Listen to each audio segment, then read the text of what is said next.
विदेह नरेश राजा जनक एक दिन अपने महल में सुखद शैया पर विश्राम कर रहे थे। उसी समय उन्होंने एक विचित्र स्वप्न देखा।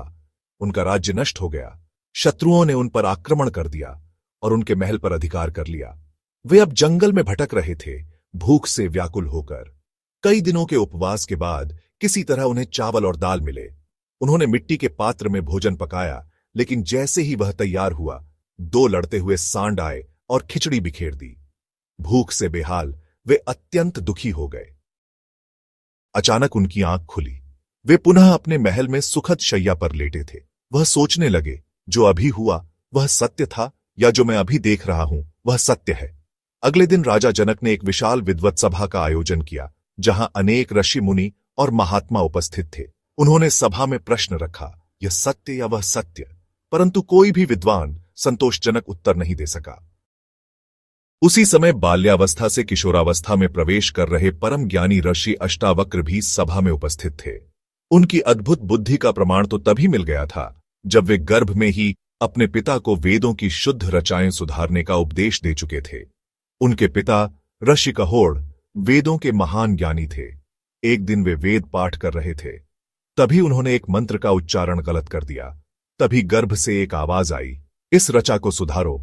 इस पर ऋषि कहोड़ चकित रह गए। उन्होंने अपनी पत्नी से पूछा, यह आवाज कहां से आई? पत्नी ने उत्तर दिया, गर्भ से। क्रोधित होकर ऋषि कहोड़ बोले, यह कितना टेढ़ा है कि जन्म से पहले ही पिता को उपदेश दे रहा है। और उन्होंने शाप दिया, जा अष्टावक्र हो जा। इसी कारण अष्टावक्र जी जन्म से ही शरीर के 8 स्थानों से टेढ़े थे। राजा जनक की सभा में कई विद्वान ऋषि महर्षि उपस्थित थे, जिनमें अष्टावक्र के पिता ऋषि कहोड़ भी थे। उस समय नियम यह था कि जो भी राजा के प्रश्न का उत्तर नहीं दे पाता, उसे महल में ही रहना पड़ता। उन्हें सारी सुविधाएं मिलती थीं, लेकिन जब तक उत्तर नहीं मिलता वे बाहर नहीं जा सकते थे।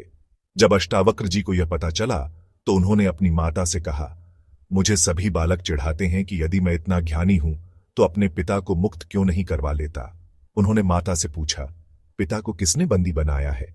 माता ने कहा, वे बंदी नहीं है, लेकिन जब तक वे राजा जनक के प्रश्न का उत्तर नहीं दे देते तब तक महल में ही रहेंगे। अष्टावक्र जी बोले, मां, वह प्रश्न क्या है? मैं उसका उत्तर दूंगा। मां ने रोका, मैं अपने पति के वियोग को सह गई, परंतु पुत्र तुम्हारा वियोग सहन नहीं कर पाऊंगी। अष्टावक्र जी बोले, मां, आप निश्चिंत रहें। जब अष्टावक्र जी राजा जनक की सभा में पहुंचे तो उनकी शारीरिक विकृति देखकर सभी हंसने लगे। उन्होंने गंभीरता से कहा, मैंने सुना था कि राजा जनक की सभा ज्ञानियों की सभा होती है, परंतु यहां तो सभी अज्ञानी दिख रहे हैं, जो केवल चमड़े और हड्डी को देखकर निर्णय कर रहे हैं। राजा जनक बोले, आप हमारी सभा को इस प्रकार संबोधित नहीं कर सकते। यहां ज्ञान और विज्ञान से संपन्न लोग उपस्थित हैं। अष्टावक्र जी ने पूछा, आप सब हंसे किसे देखकर? सभा के लोग बोले, आपकी टेढ़ी चाल देखकर। अष्टावक्र जी मुस्कुराए और बोले, बोलने की शक्ति शरीर में है, और शरीर किससे बना है? चमड़े, मांस और हड्डियों से। तो क्या ज्ञानी वह होता है जो केवल मांस, हड्डी और चमड़े को देखकर विचार करे? अब सभा में मौन छा गया। इसके बाद अष्टावक्र जी ने राजा जनक से पूछा, प्रश्न क्या है राजन? राजा जनक बोले, यह सत्य या वह सत्य? अष्टावक्र जी ने उत्तर दिया, न यह सत्य है न वह सत्य। जब तुम जागृत अवस्था में थे तो स्वप्न असत्य प्रतीत हुआ, और जब स्वप्न में थे तो जागृत अवस्था का कोई अस्तित्व नहीं था। जो एक क्षण में अपना अस्तित्व खो दे वह सत्य नहीं हो सकता। सत्य का कभी अभाव नहीं होता, सत्य सदा विद्यमान रहता है। राजा जनक को यह उत्तर सुनकर आत्मज्ञान प्राप्त हुआ। उन्होंने अष्टावक्र जी के चरणों में नतमस्तक होकर उन्हें गुरु का पद प्रदान किया और सिंहासन से उतरकर गुरु गद्दी पर आसीन किया। आइए सुनते हैं अगली भक्तमाल कथा। श्रीधाम बरसाना की बात है। वहां एक भक्त रहते थे जिनका नाम ब्रजदास जी था। उनके परिवार में सिर्फ उनकी बेटी बची थी, जिसका नाम रतिया था। ब्रजदास जी दिन में अपना काम काज करते और सायंकाल श्री जी के दर्शन के लिए जाते और वहां ठहरे हुए संतों का सत्संग करते। एक दिन संध्या काल में श्री जी का दर्शन किया एवं संतों के साथ सत्संग किया। एक संत ने कहा, भैया ब्रजदास, कल हमें नंदगांव जाना है, क्या तुम हमें भिजवा दोगे? सामान हमारे पास ज्यादा है, रुपया पैसा है नहीं जो हम मजदूर कर लेते। ब्रजदास जी ने कहा, ठीक है मैं चलूंगा, लेकिन ऐसे चलना कि धूप होने से पहले मैं लौट के वापस आ जाऊं। संत ने कहा, हम सुबह 4 बजे ही चलेंगे। बृजदास जी ने अपनी बेटी से कहा, बेटी, कल मैं एक संत को नंदगांव भेजने जा रहा हूं। तुम मेरी प्रतीक्षा मत करना, मैं समय पर आ जाऊंगा। अगले दिन सुबह ठीक 4 बजे बृजदास राधे राधे जप करते हुए संत के पास पहुंचे। संत का सामान अपने सर पर रख लिया। ठाकुर जी और पूजा का सामान संत जी अपने हाथ में लेकर चल दिए। संत जी को सांस की बीमारी थी, इसलिए थोड़ा चले और बैठ जाएं, थोड़ा चल बैठ जाएं। इसलिए जो लौटने का समय था वह पूरा नंदगांव में पहुंचने में लग गया। वह सुबह 11 बजे नंदगांव पहुंचे। नंदगांव में पहुंचकर संत ने एक मंदिर के पास इशारा करते हुए कहा कि यहीं पर रुक जाओ, मेरा सामान यहीं उतार दो। बृजदास जी ने कहा, महाराज मुझे आज्ञा दें। संत जी ने कहा, अरे ठहरो, थोड़ा जलपान ले लो, मैं भंडारे में से कुछ खाने के लिए लेकर आता हूं। बृजदास जी ने कहा, बाबा, अब ना कहना बाबा, यहां जलपान की। सूत को ब्याही सुता वृषभानु की। मैं बरसाने से आया हूं। नंदगांव में हमारी राधा रानी की ससुराल है। मैं बेटी के ससुराल में जल भी ग्रहण नहीं करूंगा। बृजदास जी बहुत गरीब, पांव में जूते नहीं, लेकिन हृदय से कितना धनी। भगवान का संबंधी बृजदास के मुख से यह वाणी सुनकर संत जी के नेत्र सजल हो गए और ब्रजदास भूखे प्यासे वापस चल दिए।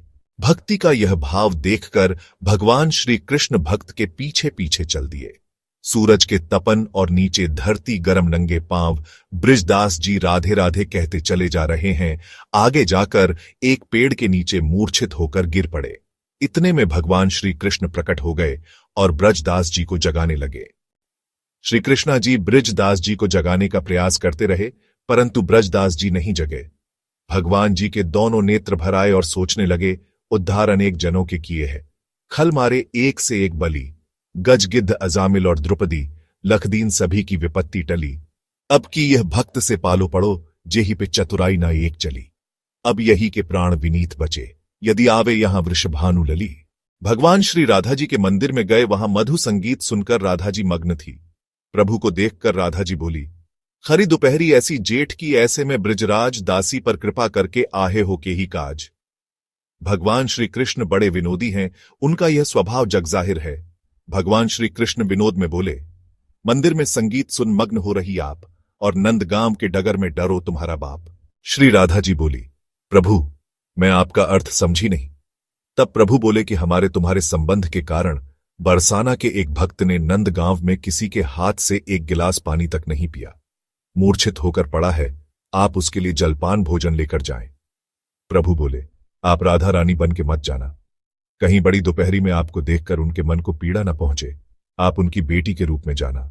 राधा जी ने ब्रजदास की बेटी रतिया का रूप रखा और ब्रजदास के पास पहुंच गई। राधा जी कहने लगी, पिताजी पिताजी पिताजी। राधा जी की मधुर बोली सुनकर बृजदास की मूर्छा दूर हुई। बृजदास जी ने राधा जी को रतिया के रूप में देखा और बोले, बेटी तुम मेरी कितनी चिंता करती हो, तुम नहीं आती तो आज मेरे प्राण नहीं बचते। मन होता है तुम्हें देखता ही रहूं, आज पता नहीं कौन सा आकर्षण है, मन करता है तुम्हें देखता ही रहूं। राधा जी ने कहा, संतान सबको अच्छी लगती है, मगर आप भोजन कर लो, मैं भोजन लाई हूं। ब्रजदास जी भोजन करने लगे। राधा रानी जी दर्शन देती रही। कुछ देर बाद राधा रानी ने कहा, पिताजी घर पर कुछ मेहमान आए हैं, मैं जाऊं। ब्रजदास जी बोले, ठीक है तुम जाओ, मैं शाम तक घर पर आ जाऊंगा। इतना कहते हुए श्री राधा रानी जी अंतर्ध्यान हो गई।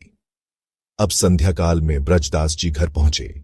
घर पहुंचकर उन्होंने अपनी बेटी रतिया को आवाज लगाई, रतिया रतिया, आज अगर तुम नहीं जाती तो मेरे प्राण नहीं बचते। रतिया ने कहा, मैं कहीं नहीं गई पिताजी, मैं घर पर ही थी। ब्रजदास जी बोले, अरे बेटी विनोद मत करो, अच्छा बताओ वह मेहमान कहां है, मैं भी उनसे मिलूं। रतिया ने कहा, पिताजी यहां कोई नहीं आया। बृजदास जी समझ गए कि उनकी बेटी के रूप में श्री राधा रानी जी ने उन्हें दर्शन दिए हैं। ब्रजदास जी रतिया के चरणों में गिर गए। रतिया ने कहा, पिताजी यह क्या कर रहे हैं। ब्रजदास जी बोले, बेटी आज तेरे रूप में मुझे राधा रानी ने दर्शन दिए हैं। जय जय श्री राधे। यह कहानियां भक्तमाल ग्रंथ से ली गई हैं, जो महान संतों की भक्ति, प्रेम और त्याग की जीवंत गाथाएं सुनाती हैं। ऐसी प्रेरणादायक कथाओं को और अधिक लोगों तक पहुंचाने के लिए कृपया इस चैनल को लाइक करें, सब्सक्राइब करें और शेयर करें। आपका एक छोटा सा सहयोग हमारी सांस्कृतिक धरोहर को आगे बढ़ाने में बड़ी भूमिका निभा सकता है। धन्यवाद। जय श्री राधा। जय श्री कृष्णा।